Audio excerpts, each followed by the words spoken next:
Hi. I think you all know when something or someone does something negative towards the bisexual community, I'm quick to call it out. But when something or someone does something positive for the bisexual community, I call that out too. And that's what we're going to be talking about today in this video, sponsored by my latest MMF Bisexual Romance, Rules for Spanking. More about that at the end of the video. Until then, let's talk about a video that I did about a year ago about the Real O'Neills. In the show, they had a clip that was, well, I'll just show it to you. Hey, listen, I've been meaning to talk to you about something, but I didn't know how to say it without possibly freaking you out. Oh God, here we go. Web toes, money problems, or worse, bisexual.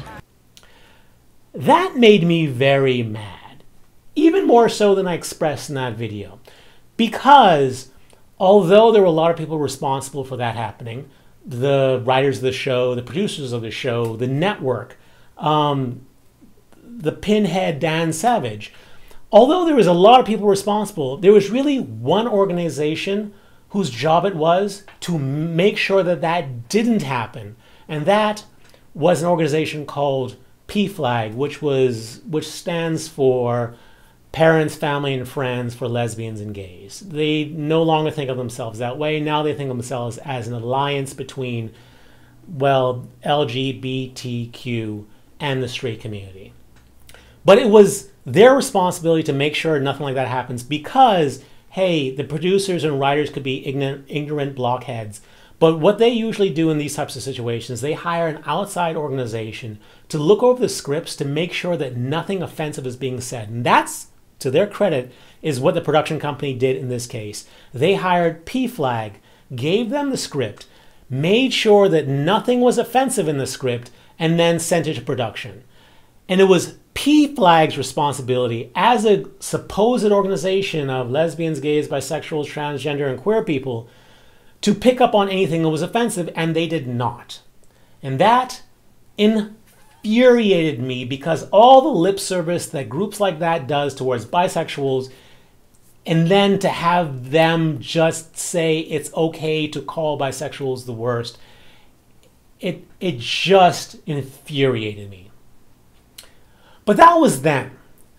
When an organization does something horrible and stupid, it's important to call them out on it. But when they do something better and smart to correct it, you have to call them out on that too. And in this case, PFLAG decided, not because of that incident, but, you know, because of many things and that incident, decided that, you know, it was time to get some new leadership. So after I think it was an 8-month-long search, they settled on a new executive director for the organization. The executive director is the person who has the vision for where the organization should go. And the person they hired last week was someone by the name of Dr. Jamie M. Grant. Dr. Jamie M. Grant is a woman who's been involved with LGBT organizations for a long time, but for this organization in particular, the most important thing about her resume is the fact that she's a parent. She's a parent of 2 children, and one of those children is a son, and that son identifies bisexual. So the new leader of PFLAG, Parents, Families, and Friends towards Lesbians and Gays, is a parent of a bisexual child. So I have to give it up to PFLAG in this. There is nothing more that they could do to show that they actually are sorry for that horrible event and that they are trying to do better than to hire a parent of a bisexual. So I would like to give it out to them for this very, very strong move in the right direction. You know, you screwed up badly, but man, this is a great way of rebuilding the trust that the bisexual community has in you. That's one thing. I'm also going to give them, let's say, partial credit for something else. Every year, first of all, PFLAG is an organization with 200,000 members and 400 chapters throughout the United States. Every year, around October, they have a conference where they invite all of their chapter leaders to one place. This year it's Portland. And they do a whole bunch of seminars educating them on things that they can do to make better chapters in the cities and states that they're in. Like I said, this year it is going to be in October. It's going to be in Portland. And this year they are going to have a bisexual seminar hosted by yours truly. And if you remember her, Dr. Mary Andrus, who is a person who I've done multiple videos with. She is not only a clinical psychologist who has a specialty in bisexual affirmation, but she's also a professor at UCLA. And together we are putting together a presentation called Are Bisexuals the Worst? Spotting the Invisible Members of the Community. In it, we are going to introduce the chapter leaders to bisexual thoughts, like in terms of labeling, why people are labeled this way, and how to pick up on bisexuals when they are standing in front of you, because I personally believe that the first step in all these organizations is to be able to recognize a bisexual when they're standing in front of them, asking them for help. So this is like the most basic level seminar that we could potentially do to get the organization back in the right direction and getting them, supporting the bisexual community like they should be. So that's going to be happening in October, and Dr. Mary Andrews and I are preparing, very well for that. We're going to be doing a fun game involved called Things Bisexuals Say, in which case we're going to be putting strips of paper, like putting statements on strips of paper like, I used to have a girlfriend, but now I have a man that I love. And we're going to ask, who do you think said it? A straight person, a bisexual, or a gay person? And it'll be a very educational thing and allow us to have great conversations about, things bisexuals say and how to recognize bisexuals when they are standing in front of you. Now, the reason why I said I'm giving them partial credit for this is because, to be honest, Dr. Mary Andrews and I are paying to go up there and present this to this organization. So we are paying for a ticket to fly up there to Portland, and we are actually paying to be involved with this organization in order to present this information to them. So partial credit for being open to have bisexuals come in and talk, and then partial non-credit for forcing us to pay for the opportunity to educate them. But hey, this is a step in the right direction, and all we can do is continue to move forward. And thankfully, you guys purchasing my bisexual romances, you guys purchasing my t-shirts have allowed me to be able to afford it to go up there and educate them on bisexuality, which will, in turn help maybe some of you guys and maybe those who haven't even started coming into their own as a bisexual yet. So that's a positive thing. And I'd like to point out that there are actually a number of positive things happening. In fact, last year I did another video where I called out an LGBT center here in Los Angeles.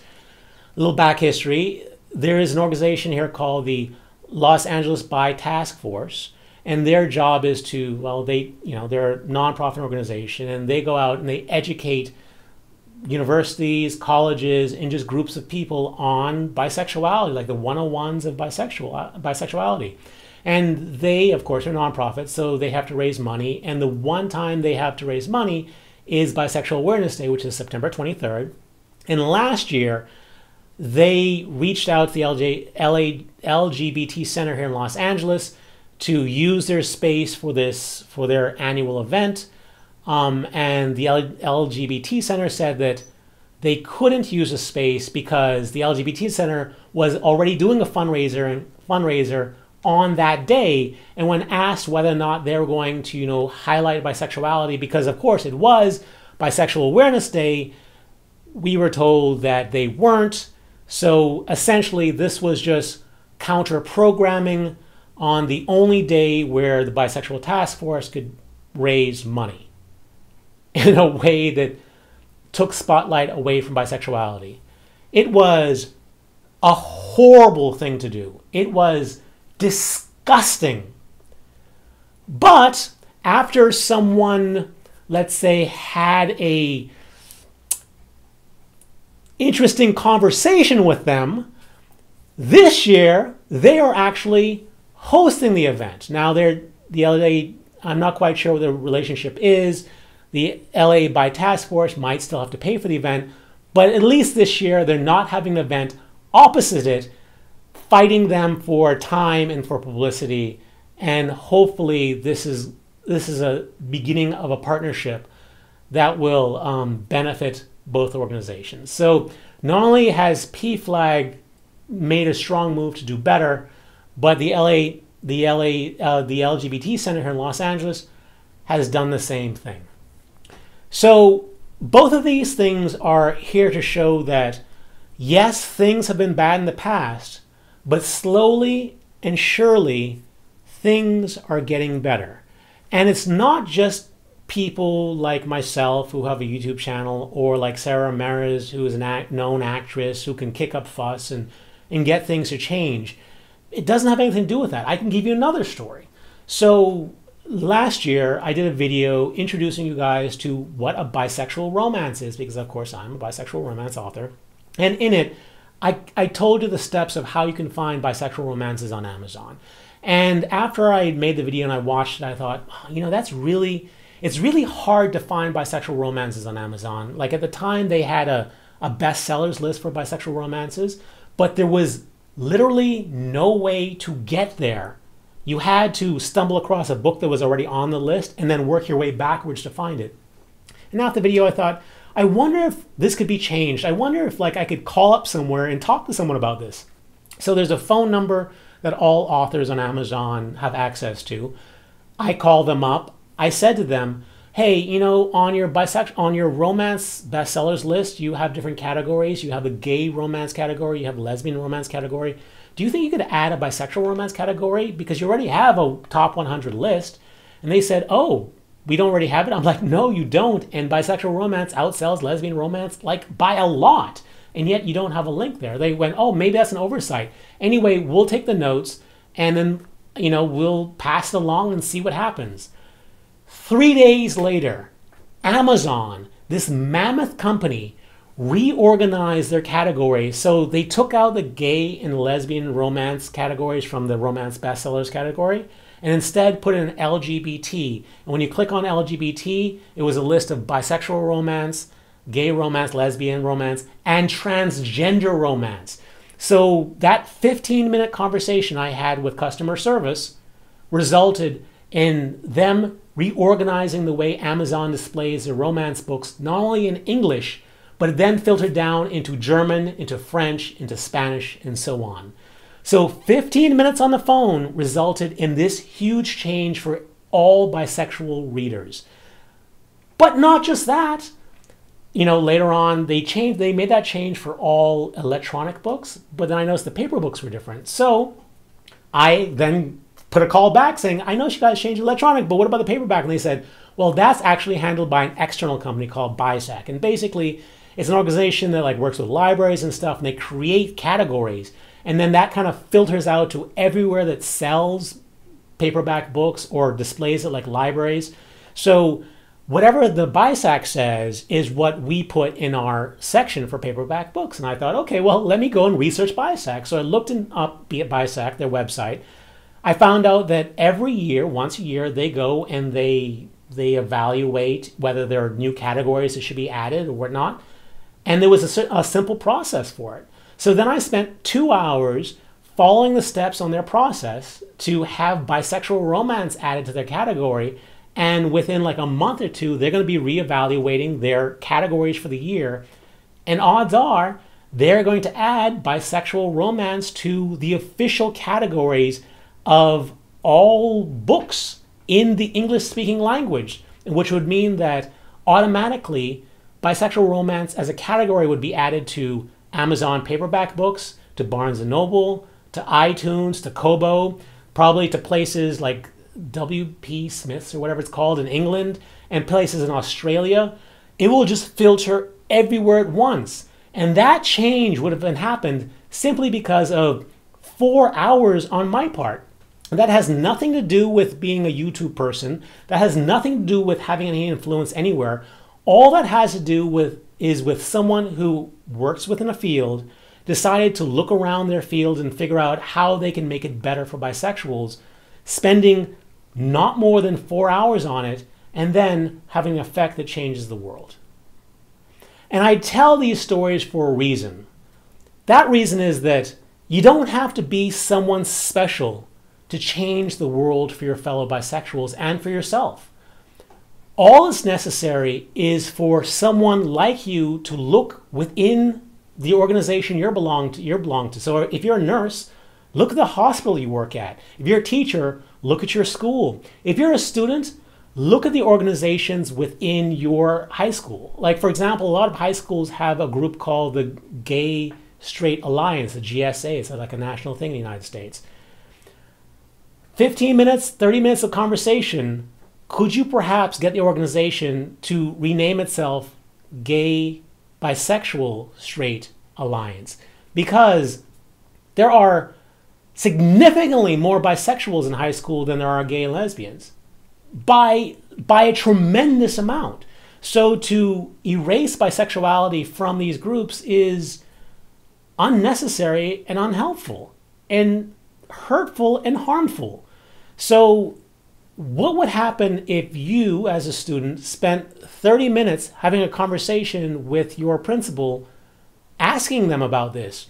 Could you change the life for you and for all the students at your school, and then for every student that comes to your school after you? You could. It's very easy to change the world. All that's necessary is for someone to decide that they want to do it, and then for them to put in a little time to figure out how they can do it. That's it. That's the video. I thought I'd just share some great news on a couple of different fronts and to share with you that, hey, your world as a bisexual is getting better every single day.